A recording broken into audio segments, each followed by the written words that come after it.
Damos comienzo a un nuevo programa.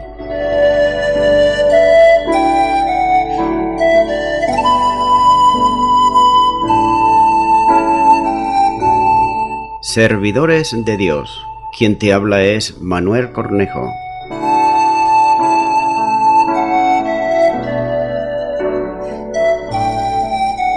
Este es un programa que está respaldado por la Iglesia Evangélica Misión Evangélica de Cataluña.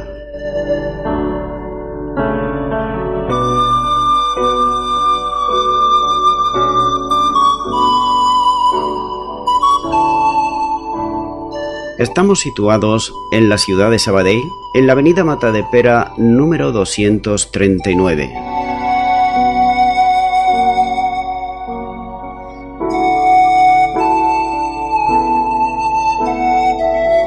Antes de dar introducción a la palabra de Dios, estaremos poniendo una alabanza.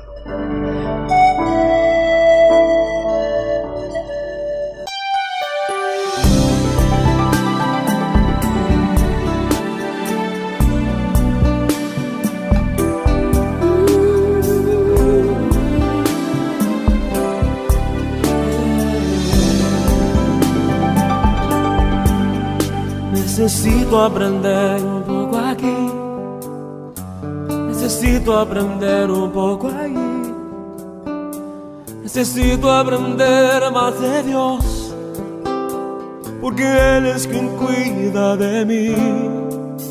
Si una puerta se cierra aquí, otras puertas se abren ahí. Necesito aprender más de Dios, porque Él es quien cuida de mí. Dios cuida de mí. Dios cuida de mí. Bajo la sombra de sus alas, Dios cuida de mí. Yo amo su casa y no ando solo. Y no estoy solo porque Dios cuida de mí. Dios cuida de mí. Bajo la sombra de sus alas, Dios cuida de mí. Yo amo su casa y no ando solo. No estoy solo porque Dios cuida de mí. Si en mi vida no hay dirección, yo tomaré una decisión. Yo sé que existe alguien que me ama, mi mano Él sostendrá. Si una puerta se cierra aquí, otras puertas se abren ahí. Necesito aprender más de Dios, porque Él es quien cuida de mí. Dios cuida de mí. Oh, Dios cuida de mí. Bajo la sombra de sus alas, Dios cuida de mí. Yo amo su casa y no ando solo. No estoy solo porque Dios cuida de mí. Dios cuida de mí. Bajo la sombra de sus alas, Dios cuida de mí. Yo amo su casa y no ando solo. Y no estoy solo porque Dios cuida de mí.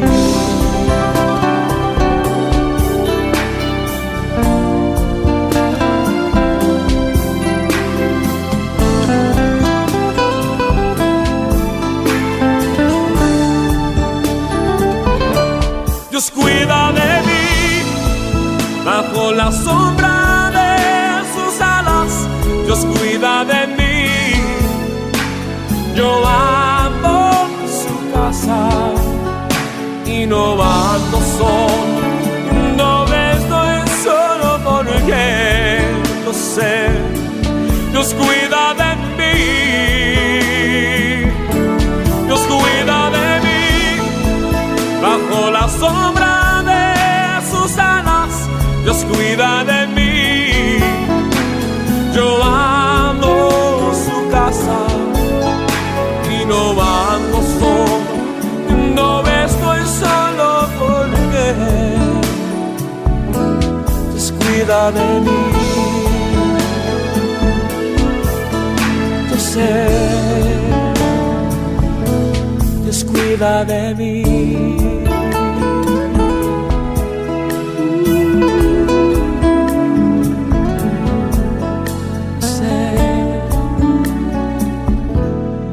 Cuida de mí.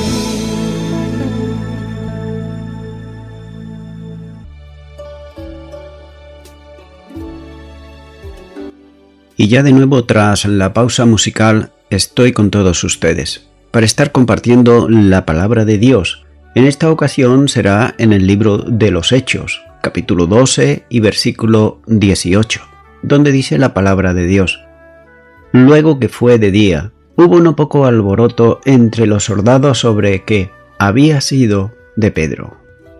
En los versículos 18 y 19 hallaremos la reacción de Herodes.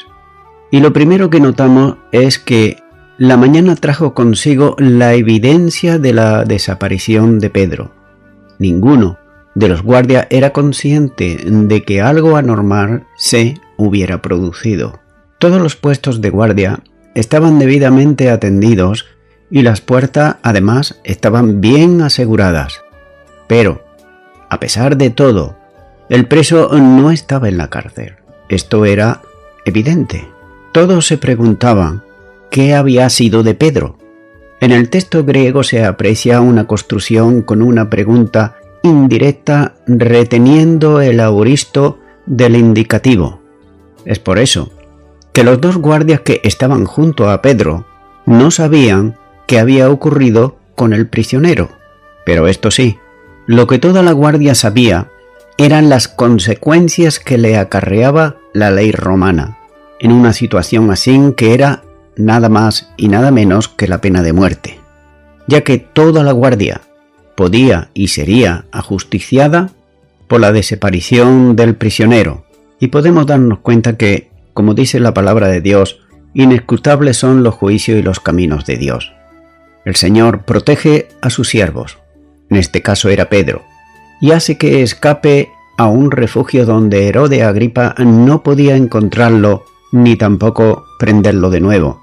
Pero nótese que Dios no protege a los soldados, quienes por orden expresa de Herodes tenían que cuidar a un prisionero en la celda de máxima seguridad, seguramente para ser condenado a muerte. Continúa ahora con el versículo 19, donde nos sigue diciendo: Mas Herodes, habiéndole buscado sin hallarle, después de interrogar a los guardias, ordenó llevarlos a la muerte. Después descendió a Judea, a Cesarea, y se quedó allí. Dice la primera parte de este versículo 19 que, mas Herodes, habiéndole buscado sin hallarle. La noticia de la desaparición de Pedro debió llegar rápidamente a los oídos de Herodes. Él había dado instrucciones concretas para que el preso se mantuviese en la cárcel con toda seguridad. Lo único que cabía era buscar con todo esmero al preso, y no cabía la menor duda que esto se hizo diligentemente. Pero Pedro no aparecía por más que fuese buscado. Nos dice la segunda parte de este versículo, después de interrogar a los guardias. La guardia que había sido puesta a cuidado del preso fue traída a la presencia de Herodes para ser interrogada. Debían dar ante el rey una respuesta clara sobre la causa de la desaparición del prisionero. No había ningún razonamiento lógico que pudiese ser considerado como exculpatorio.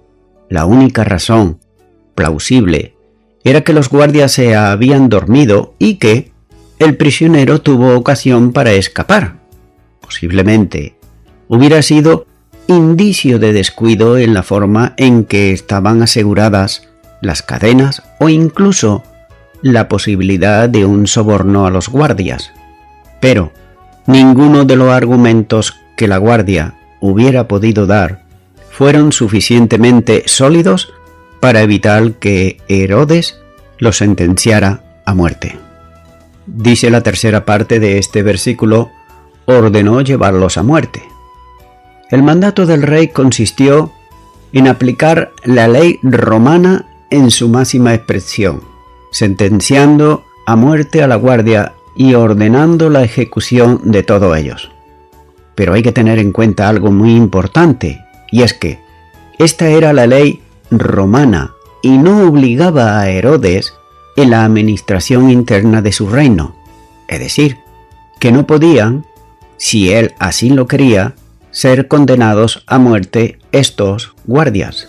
Con todo, el sanguinario rey prefirió ajusticiar a las guardias para dar satisfacción personal a su ira por la desaparición de Pedro. Y nos dice la última parte de este versículo que después descendió de Judea a Cesarea y se quedó allí. Concluido aquel incidente, Herodes descendió a la ciudad de Cesarea, lugar donde estaba la sede de la administración romana sobre Palestina. Por alguna razón, probablemente la de acercarse a los judíos que no aceptaban la monarquía herodiana, no solo persiguió a los apóstoles, sino que había fijado su residencia en Jerusalén. Por tanto, el rey dejó Jerusalén y se trasladó a vivir a Cesarea. Herodes había luchado contra Dios y había fracasado. No sabía que Cesarea iba a producirse la última acción divina en contra de él. Vamos a hallar ahora en los versículos 20 al 23 la muerte de Herodes. Pero comencemos con el versículo 20, donde nos dice la palabra de Dios. Y Herodes estaba enojado contra los de Tiro y de Sidón, pero ellos vinieron de acuerdo ante él, y sobornado Blasto, que era camarero mayor del rey, pedían paz, porque su territorio era abastecido por él del rey. Dice la primera parte de este versículo que y Herodes estaba enojado contra los de Tiro y de Sidón. Tiro y Sidón eran ciudades de la costa fenicia y dependían totalmente de Galilea para el abastecimiento de los productos que ellos necesitaban, especialmente en la cuestión del alimento. Eso era ya una vieja situación, como ocurría en los días de Hiram y Salomón, como nos muestra el primer libro de Reyes, capítulo 5 y versículos 9 al 12. Así podemos darnos cuenta que esto ya venía, como se suele decir, de lejos. Pero no se dan razones por las que Herodes gobernaba Galilea, pero sí que estaba furiosamente enojado y ópticamente airado, como expresa la forma verbal griega utilizada por Lucas. Es muy probable que Herodes hubiera impedido que los de Tiro y Sidón pudieran comprar alimentos en Galilea, dificultando con ellos la situación de aquellas poblaciones. Sigue diciendo la segunda parte de este versículo, pero ellos vinieron de acuerdo ante él, y sobornado Blasto, que era camarero mayor del rey. Las intrigas palaciegas fueron recursos en todos los tiempos, tanto antes, pero ahora también. De alguna manera vemos que en lo que estaban enemistados con Herodes y procuraban resolver el problema que aquella enemistad le acarreaba, buscaban ayuda para llegar al monarca. Pero ¿cómo llegar? ¿Cómo hacerlo? Entonces ellos, para lo que se ganaron, o tal vez persuadieron o lograron convencer a Blasto, que era el jefe de cámara del rey. La forma verbal utilizada aquí por Lucas permite entender que incluso que habían sobornado a mayordomo del rey. En aquellos tiempos, las cuestiones de palacio se arreglaban por los jefes de las cámaras reales, pero también muchas veces interviniendo hasta las favoritas del rey que tenían en el harén. Dice la tercera parte de este versículo que pedían paz porque su territorio estaba abastecido por el del rey. Todos los tirios y los sidonios tenían un objetivo común. ¿Y cuál era? Que pedían paz. En aquel propósito actuaban todos ellos unánimemente.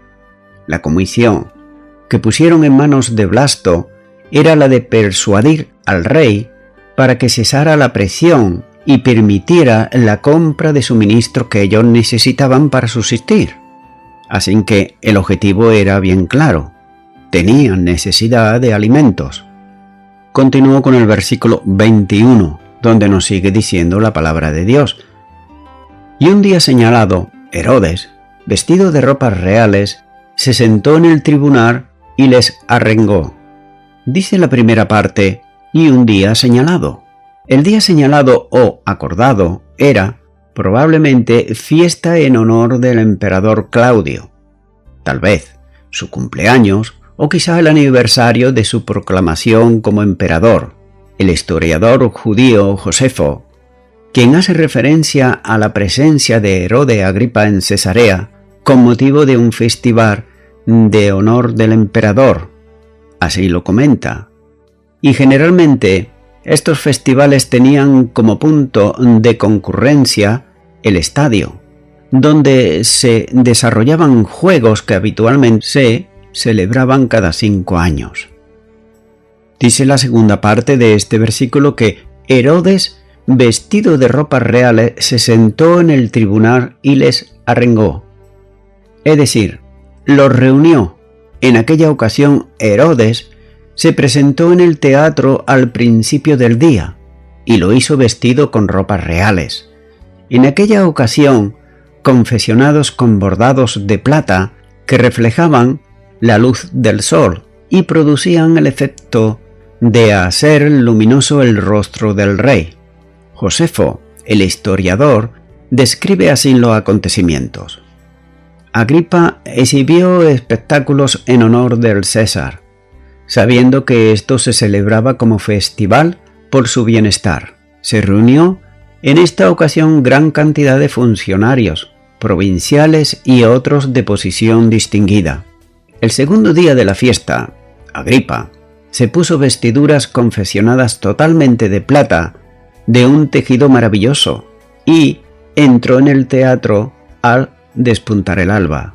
Así fue que la plata brillaba y resplandecía maravillosamente al caer sobre ella los primeros rayos del sol, y su resplandor inspiró una suerte de temor y temblor en aquellos que lo veían a Herodes.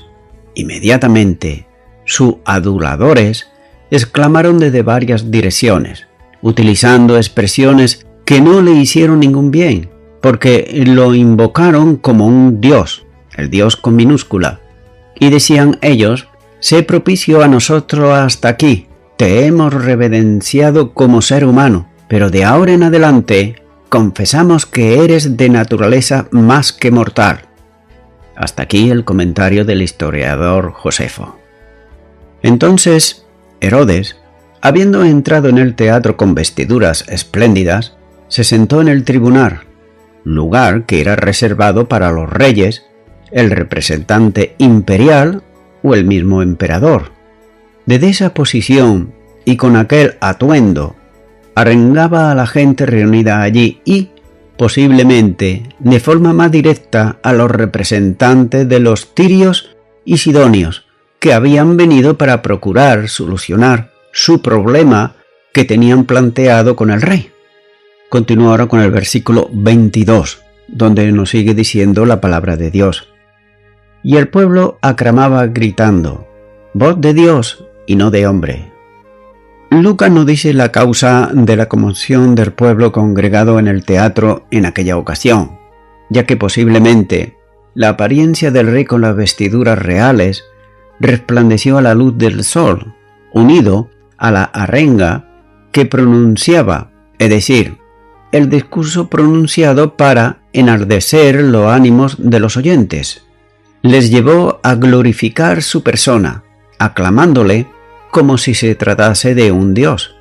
Debe tenerse presente que los emperadores romanos empezaban en esos tiempos a exigir del pueblo reconocimiento divino, como el historiador Josefo nos vuelve a decir y dice que Agripa no lo censuró, ni repudió su impía adulación, pero poco después miró hacia arriba y vio una lechuza posada sobre una cuerda por encima de su cabeza, y la reconoció inmediatamente como mensajeras de algún mal, así como en una ocasión anterior había sido mensajera del bien, pero una punzada de pena atravesó el corazón de Herodes Agripa. Al mismo tiempo, sintió un fuerte dolor en las entrañas que aumentó rápidamente su intensidad. Apresuradamente fue llevado al palacio y después de haber sufrido continuamente durante 5 días por el dolor en el vientre, en el año 54 de su vida y 7 de su reinado. Hasta aquí vemos el comentario del historiador Josefo. Recuerdo que esto no es palabra inspirada por Dios, sino que es simplemente el comentario de un historiador, en este caso era Josefo.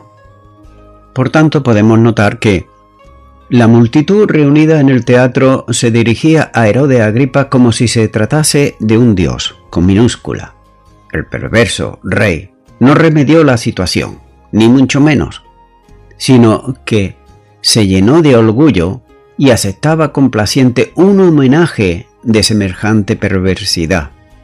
El tirano, sanguinario y perseguidor de los cristianos, manifestaba así en su condición altanera, por lo que no temía ni a Dios ni a los hombres, sin darse cuenta que Dios resiste a los soberbios, como nos dice la primera carta de Pedro, capítulo 5 y versículo 5.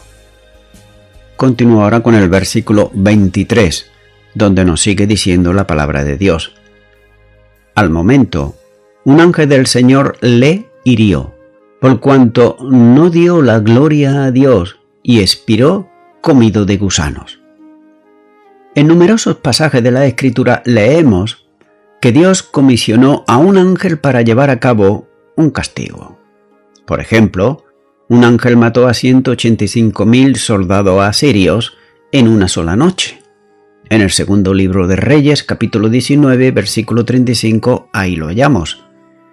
Pero ahora, públicamente, Dios castigó a Herodes Agripa por aceptar honores que solamente les correspondían a Dios. Es por eso que Dios es un Dios celoso, como Él mismo lo afirma, y no permite que nadie tome su lugar, como así nos lo muestra en Éxodo capítulo 20, versículo 5 y Deuteronomios capítulo 5 y versículo 9. Lucas describe gráficamente la muerte de Herodes al decir que fue comido de gusanos. Aunque algunos estudiosos han sugerido un número de causas por la muerte, yendo desde una apendicitis hasta el envenenamiento, podemos nosotros afirmar que el análisis médico de Lucas respecto a la causa de la muerte del rey era cierta. ¿Por qué? Porque en primer lugar, Lucas era médico y en segundo lugar, Lucas fue inspirado por el Espíritu Santo de Dios para escribir el libro de los Hechos. Así que lo hacemos con el conocimiento de que, por su intervención divina, Dios reveló el castigo de Herodes Agripa, ya que habría de ser devorado por gusanos y sufriría así extremo dolor y un final totalmente desapacible. Es decir, que Herodes Agripa murió en el año 44 después de Cristo. Un perseguidor de la Iglesia sufrió una muerte vergonzosa relativamente poco después de haber dado muerte a Jacobo y de haber encarcelado a Pedro. Los versículos que restan de este capítulo 12, que son el 24 y el 25, hallaremos ahí la extensión del Evangelio. Pero comencemos con el versículo 24, donde nos dice la palabra del Señor. Pero la palabra del Señor crecía y se multiplicaba. Esto quiere decir que la evangelización se estaba llevando a cabo a pesar de las dificultades que se llevaban en contra. Es interesante notar que lo que se predicaba y, por consiguiente, crecía y se multiplicaba era la palabra de Dios. Y escucha bien, lo que hace que la iglesia crezca espiritualmente es la palabra de Dios y nunca la palabra de hombre. Los creyentes habían pedido a Dios que le diese denuedo para seguir predicando la palabra en medio de la persecución, como dice este mismo libro de los Hechos, capítulo 4 y versículo 29. Y el Señor hacía que la evangelización no se detuviese, a pesar de que había dificultades. Nuevamente se enfatiza que el Evangelio no es un discurso de hombres, sino que es la proclamación divina de Dios, como así lo muestra Gálatas capítulo 1, versículos 11 y 12. Por tanto, la evangelización bíblica traía como consecuencia un crecimiento de la iglesia. Eso era antes y eso en el día de hoy también. Así que nuevos convertidos se añadían cada día, pero la misma palabra que fundamentaba la evangelización servía también para el crecimiento de los creyentes. Es decir, que no era solamente ser salvos, sino que debían de crecer espiritualmente porque esa es la voluntad de Dios para que se cumplan sus propósitos en la vida de cada creyente y también en la iglesia local. Notamos algo muy curioso y es que luego de la muerte de Herodes Agripa, el emperador Claudio quiso dar el reino a su hijo Herodes Agripa II, que tenía 18 años y estaba siendo educado en Roma. Sin embargo, los consejos del emperador le hicieron ver que no era conveniente entonces, y Judea fue gobernada por procuradores romanos. Es posible que luego de la muerte de Herodes y del nombramiento de un nuevo gobernador para Judea, el primero de los cuales fue Cuspido Fabio, en el año 44 al 46 después de Cristo. Y como consecuencia de esto, los cristianos pasaron un tiempo de bonanza, en las que las persecuciones se habían detenido por un tiempo, mientras se producían luchas entre los judíos y los nuevos procuradores romanos. En cualquier caso, lo importante es que la palabra de Dios crecía y se multiplicaba. Y esto también nos muestra y nos enseña algo para el día de hoy. Y es que cuando el cristiano o la cristiana se enreda en política y en cosas de Estado, no está involucrado en lo que es la palabra de Dios. El cristiano y la cristiana debemos estar enfocados completamente en anunciar el Evangelio de Dios, no en las políticas, sino que nuestra meta debe ser que las almas sean salvas y no ser vistos ni tener puestos de honores que los hombres suelen dar. Así que Lucas ya no da cifras para poner de manifiesto el crecimiento de la iglesia, como había hecho anteriormente. Eso ya no era posible, y no lo era, debido al crecimiento que cada vez era más grande, tanto en personas como también en lugares, como ciudades. Así que se limita a generalizar como hizo ya antes en el capítulo 6 y versículo 7, diciendo que el Evangelio crecía grandemente. Y ahora vamos al último versículo de este capítulo 12 de Hechos de los Apóstoles, donde nos sigue diciendo la palabra de Dios. Y Bernabé y Saulo, cumplido su servicio, volvieron de Jerusalén, llevando también consigo a Juan, el que tenía por sobrenombre Marcos. Anteriormente se hizo referencia a la ida de Bernabé y de Saulo desde Antioquía a Jerusalén, y lo hicieron para llevar una ofrenda de comunión destinada a los creyentes que vivían en Judea ya que tenían necesidades, para ayudarle en una situación de escasez que se había producido, conforme a lo que profetizó Agabo, en el capítulo 11, versículos 27 al 30. Así que, el regreso de los dos se sitúa luego de la muerte de Herode Agripa. Este pequeño párrafo es utilizado por Lucas para dar continuidad al relato de la vida de los dos líderes en la iglesia de Antioquía a Jerusalén, para situarlo nuevamente en Antioquía, como veremos en el capítulo siguiente. Es posible que los dos estuviesen en Jerusalén durante los días de la Pascua. Ahora, cumplido el ministerio encomendado, regresan nuevamente a la iglesia local, de la que ambos eran miembros.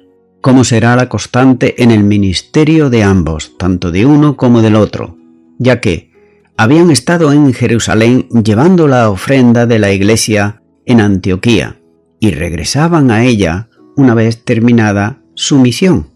El siervo de Dios es una proyección de la iglesia local, a la que está vinculado, repito, a la que está vinculado, debiendo regresar a ella para comunión e información. No existe ministerio bíblicamente hablando que pueda estar desvinculado de una iglesia local, es decir, que vaya por su cuenta. Sigue diciendo este versículo, llevando también consigo a Juan, el que tenía por sobrenombre Marcos. Desde Jerusalén regresa con ellos, como compañero de viaje. Juan, a quien se le llama también Marcos, el sobrino, o tal vez mejor el primo de Bernabé, posiblemente en la presencia de Marco fuera debida al interés que este creyente sentía por la evangelización y la fundación y consolidación de iglesias. Al lado de los dos hombres a quienes acompañaba Bernabé y Pablo, aprendería. Eran buenos maestros. Así que no solo la palabra, sino también de las estrategias misioneras que le serviría más tarde en el ministerio para que el Señor le llamaría, llegando a ser ayudante de los dos en el primer viaje misionero, como se relata en los próximos capítulos. Y voy concluyendo ya con esto. Hallamos en este capítulo 12 tres lecciones que merecen destacar entre todas las que el Espíritu Santo ha revelado en este capítulo. La primera de ello es el pasaje que enseña que la Iglesia ha de practicar la oración. La Iglesia en Hechos oraba por los hermanos que estaban en dificultades. Esa misma instrucción se establece para todos los creyentes en todos los tiempos. En segundo lugar, es importante saber que la gloria de Dios no puede ser usurpada por el hombre impunemente, sin sufrir el juicio divino. Dios advierte con toda solemnidad de esta osadía. En Isaías capítulo 42 versículo 8 dice: Yo Jehová, este es mi nombre, y a otro no daré mi gloria, ni mi alabanza a esculturas. El egoísmo humano puede fácilmente convertirse en egolatrismo, que entra de lleno en el pecado contra Dios. Es por eso que cada uno de nosotros podemos caer en esa misma tentación, especialmente quienes hemos sido puestos por Dios en un ministerio que, humanamente hablando, pudiera tener cierta relevancia a los ojos humanos. Así que mucho cuidado con tratar de alguna o de otra manera, sin darnos cuenta, quitarle la gloria a Dios. Y tercero, vemos que aparece en este capítulo un nuevo énfasis sobre la enseñanza de la palabra en relación con el crecimiento de la Iglesia. Los creyentes crecen y por tanto, todo creyente ha de ser edificado en la palabra de Dios, ya que Dios solo ha prometido bendecir su palabra, pero nunca las palabras de los hombres. Estimado y estimada oyente, Herode Agripa, aparte de ser un rey despiadado y sanguinario, tenía un cierto número de aduladores, que siempre estaban dispuestos a decirle a su rey cosas bonitas y hermosas, aunque bien sabían todos que no eran ciertas, pero que a Herodes le agradaban. ¿Y por qué lo hacían? Lo hacían seguramente porque trataban de sacar algún provecho o quizás por temor, ya que ellos dijeron de él que era Dios con minúscula, cuando ellos exclamaron y dijeron voz de Dios y no de hombre. Esta es la tentación más antigua, en la cual cayeron Adán y Eva, como así nos lo muestra en Génesis capítulo 3 versículo 4 y 5, donde dice: Entonces la serpiente dijo a la mujer: No moriréis, sino que sabe Dios que en el día que coméis de él serán abiertos vuestros ojos y seréis como Dios. Nótese, y seréis como Dios. Amigo y amiga oyente, la historia está llena de hombres y mujeres que también cayeron en esta tentación, ya que se creían a sí mismos como Dios y que no tenían necesidad absolutamente de nada. Y esto es lo que suele pasar al ser humano cuando está alejado de Dios, pero del Dios verdadero de su Creador. Estimado y estimada oyente, tan solo Dios puede dar vida. Esto está claro, porque Él, Jesús, es el autor de la vida. Él, Jesús, dice en su palabra en el Evangelio de Juan, capítulo 10, versículo 10, dice: Yo he venido para que tengan vida y para que la tengan en abundancia. Entonces, cabe hacerse una reflexión muy rápida.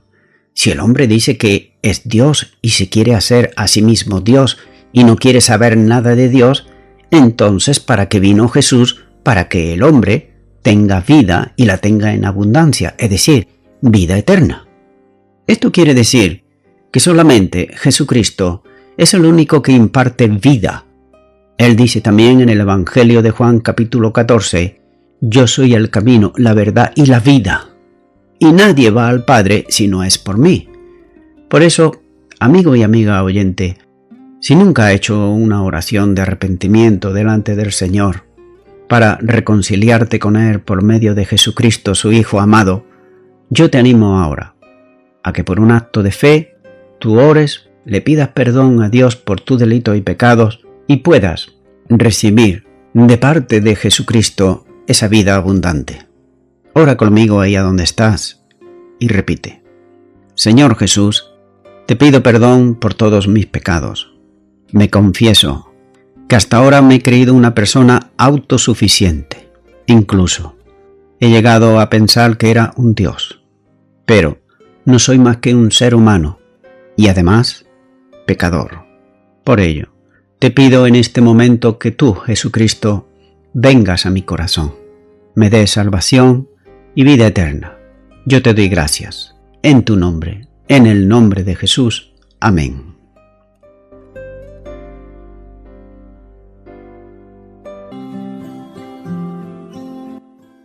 Amigo y amiga oyente, si tú has hecho esta oración de todo tu corazón, te recomiendo que comiences en primer lugar a orar a Dios en el nombre de Jesucristo. Orar a Dios no es rezar, sino que es hablar con una persona. También te recomiendo que leas la palabra de Dios. Comienza por los evangelios si no lo has hecho nunca. Y también te recomiendo que para que puedas crecer espiritualmente, te congregues en una iglesia cristiana evangélica donde se predique, se enseñe y se practique la sana doctrina y la palabra de Dios. Congrégate ahí y con el tiempo crecerás espiritualmente y podrás servir al Señor Jesucristo. Que Dios te bendiga. Y a toda la audiencia, nuevamente, ya me estoy despidiendo de todos ustedes y será hasta el próximo programa. Que Dios os bendiga a todos.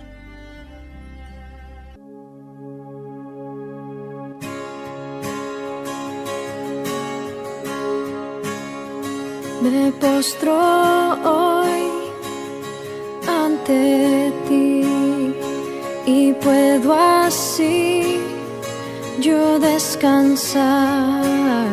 Sin ti, Señor, deshecho estoy. Solo tú podrás guiar. Oh Señor, te necesito en cada segundo, mi defensor, mi redentor, Dios te necesito.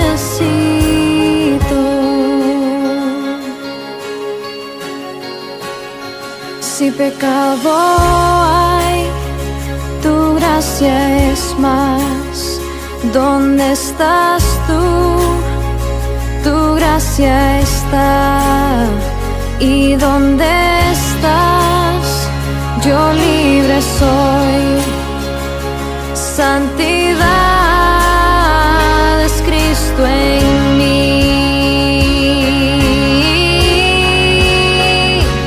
Oh Señor, te necesito en cada segundo, mi defensor, mi redentor, Dios te necesito. Enséñame a agradarte, Dios, cuando viene tentación. Y cuando caigo yo caeré en ti. Esperanza tú me das.